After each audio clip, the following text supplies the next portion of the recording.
प्रभु जी चले आना। आज का प्रश्न संत कबीर से पूछा गया कि दुनिया में तुमने क्या देखा है, यही था ना। आपसे अगर पूछा जाए तुमने जिंदगी में क्या देखा है, सबने अलग अलग देखा है। किसी ने दुख ही दुख देखा है, किसी ने दुख और सुख दोनों देखा है, किसी ने बीमारी ही बीमारी देखी है, किसी ने गरीबी ही गरीबी देखी है, और किसी ने गरीबी और अमीरी दोनों देखी है, और किसी ने कष्ट ही कष्ट देखा है,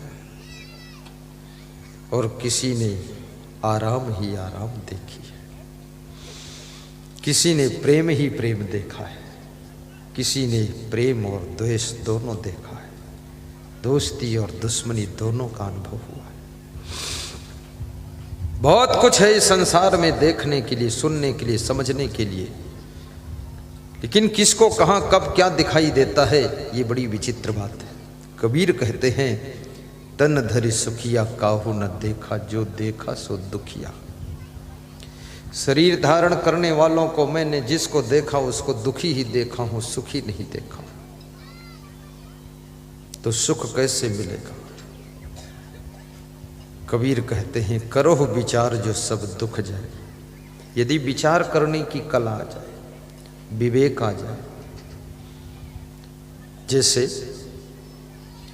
आपकी पत्नी कभी कभी आपको जवाब दे देती है, आपको दुख हो जाता है, ऐसे जवाब नहीं देना चाहिए, दुख नहीं देना चाहिए। आपका पति कभी कभी जिद करता, हठ करता है, नशा करता है, मानता नहीं, तुम्हें दुख हो जाता है, लेकिन नशा नहीं करना चाहिए, जिद भी नहीं करना चाहिए, पर करता है, समझता नहीं। तो क्या करना चाहिए? जब आपकी पत्नी जिद करे, थोड़ा सा आपको जवाब दे, तो ध्यान लगाना, आकाश की ओर देखना, अविद्या की याद करना, और महाराजा दशरथ की पत्नी कैकेयी का स्मरण करना कि कैकेयी ने ऐसी जिद किया था कि अपने पति को परलोक पहुंचा दिया था। मेरी पत्नी कम से कम कैकेयी से तो अच्छी है, जिद करती है लेकिन जिंदा तो रखती है।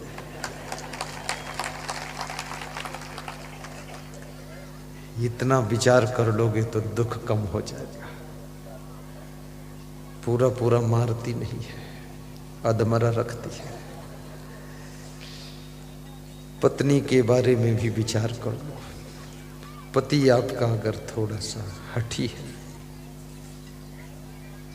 सोच लो कम से कम मंदोदरी के पति रावण से तो अच्छा है, दूसरे की पत्नी चुरा कर तो नहीं लाया है, जिंदा तो रहेगा कम से कम। कभी कभी नाराज हो जाता है, लेकिन फिर भी मुझसे प्रेम रखता है। परिस्थितियों के साथ में तालमेल बिठाइए, एक दूसरे का ख्याल कीजिए, समझदारी से काम लीजिए। आए हो तुम कहां से और जाओगे कहां, इसका भी ध्यान दीजिए। ये तुम्हारी आत्मा कहां से आई है और कहां जाएगी, ये असली ज्ञान है। नरक भोग करके कौन सी आत्माएं आई हैं, उनमें 6 लक्षण होते हैं। अत्यंत कोपा, वे अत्यंत क्रोधी होंगे। जिनको अत्यंत क्रोध आता है, बहुत गुस्सा आती है, तो समझ लेना वे आत्माएं नरक से आई है। अब देख लो, सोच लो, तुम अपने आप में टटोल लो, तुम क्या हालत है। ज्यादा क्रोध,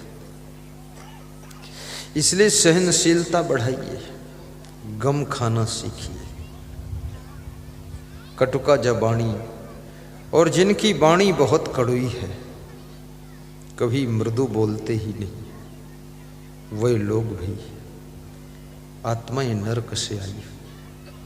कटुका जबानी, दरिद्रता, और जिनको हमेशा दरिद्रता घेरे रहती है, जो दरिद्री है, संपन्न नहीं हो पाते कभी, वे भी नरक के कर्म करके आई है, इसलिए दरिद्र का दुख भोग रही। स्वजनेषु वैरम, और जो अपने भाई से बैर करते हैं, बाप से बैर, माँ से बैर, बेटे से बैर, पत्नी से बैर, पति से बैर, जो अपने घर में ही दुश्मनी मानते हैं, बैर ठानते हैं, ऐसी आत्माएं भी नरक से ही आई है, उनकी ये पहचान होती है। आत्मवर्ग परित्यज्य पर वर्गम समाश्रयत, जो अपने आत्मी जनों को त्याग कर देते हैं और पराये लोगों से रिश्ता जोड़कर प्रेम से रहते हैं, वही आत्माएं नरक से आई है। स्वजनेश वैरम, नीच प्रसंगा, और जो लोग नीच संगत करते हैं, नीच कर्म करने वालों की, बुरे लोगों की संगत में रुचि लेते हैं, तुम समझाते हो फिर भी नहीं मानते, वे आत्माएं भी सीधे नरक से ही आई है। इसलिए नीच संगत को ढूंढती रहती है, अच्छी संगत में उनका मन नहीं लगता। नीच प्रसंगा, कुलहीन सेवा, और जो आत्माएं भ्रष्ट लोगों की सेवा में लगी रहती है, श्रेष्ठ पुरुषों की सेवा में रुचि नहीं है। उनके पास रहते हैं जो लोग दारू पीते हैं और कहते हैं जाओ 2 किलो बकरे का मांस लाओ, मांस लेने जाते हैं, अंडा लेने जाते हैं, दारू खरीदने जाते हैं, भ्रष्टों की सेवा करते हैं और वहीं आनंद मनाते हैं, वे आत्माएं भी नरक से आई हुई है। और जिनको पवित्र पुरुषों की सेवा में खुशी होती है, महान पुरुषों की सेवा में आनंद, मंदिर में झाड़ू लगाने में रुचि रहती है, जिनको सत्संगी भाइयों बहनों के लिए बिछावन बिछाने में अच्छा लगता है, प्रसाद बांटने में रुचि लगती है कि बूंदी बांटूं, आज 6 बोरी शक्कर 7-8 बोरी शक्कर की बूंदी बन रही है, मैंने कहा 10 बोरी की बना दो 10 कुंटल, तो हलवाई बोला अरे इतने बनाना कठिन है। मैं भेजा एक भगत को कि कहे तो 10 कुंटल बना दे, क्योंकि विधायिका की तरफ से बूंदी बटेगी, नुक्ती। विधायिका श्रीमती, क्या नाम था,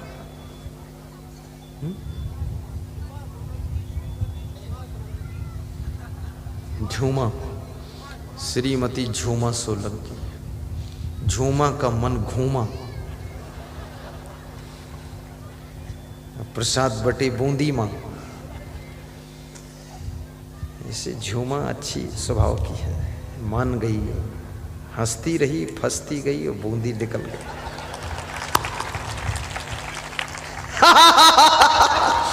मैं इसीलिए नेता होता आ जाता, थोड़ा इधर उधर करके हंसा हुसू के, फंसा फुसू के, कुछ निकालो पैसा इसका।